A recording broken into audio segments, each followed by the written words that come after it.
Vibe news కి స్వాగతం. Bollywood star celebrity couples లో టాప్ లో ఉంటారు అభిషేక్ బచ్చన్, ఐశ్వర్య రాయ్. సిల్వర్ స్క్రీన్ పై పలు సినిమాల్లో మెరిసిన ఈ ఇద్దరు లవ్ మ్యారేజ్ చేసుకున్నారని తెలిసిందే. వీరి కూతురు ఆరాధ్య. అయితే అభిషేక్ విడిపోతున్నారంటూ సోషల్ మీడియాలో కొన్నాళ్ళుగా పుకార్లు షికారు చేస్తున్నాయని ప్రత్యేకించి చెప్పనవసరం లేదు.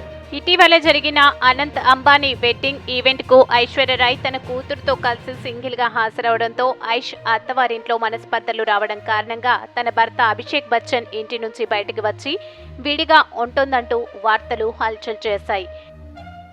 ఈ నేపథ్యంలో ఇప్పటికే అభిషేక్ బచ్చన్ ఓ ఇంటర్వ్యూలో తన వెడ్డింగ్ రింగ్ ను చూపిస్తూ క్షమించండి, నేను ఇప్పటికీ పెళ్లి చేసుకోనే ఉన్నా అంటూ రిప్లై ఇచ్చి విడాకుల రూమర్లకు చెక్ పెట్టేశాడు. అయితే ఆరాధ్య ముంబై ధీరుభాయ్ అంబానీ స్కూల్లో చదువుతుండగా తాజాగా ఈ స్కూల్ వార్షికోత్సవంలో బీటౌన్ సెలబ్రిటీలు సందడి చేశారు.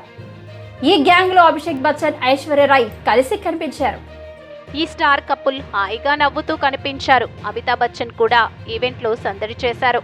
మొత్తానికి ఐష్, అభిషేక్ కలిసి కనిపించి తమపై వస్తున్న పుకార్లకు ఫుల్ స్టాప్ పెట్టేశారు.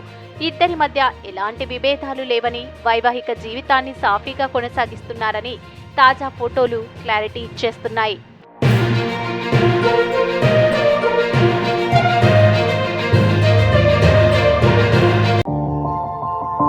మా ఛానల్ని లైక్ చేయండి, షేర్ చేయండి, సబ్స్క్రైబ్ చేయండి. మరిన్ని అప్డేట్స్ కోసం పక్కనే ఉన్న బెల్ బటన్ నొక్కండి.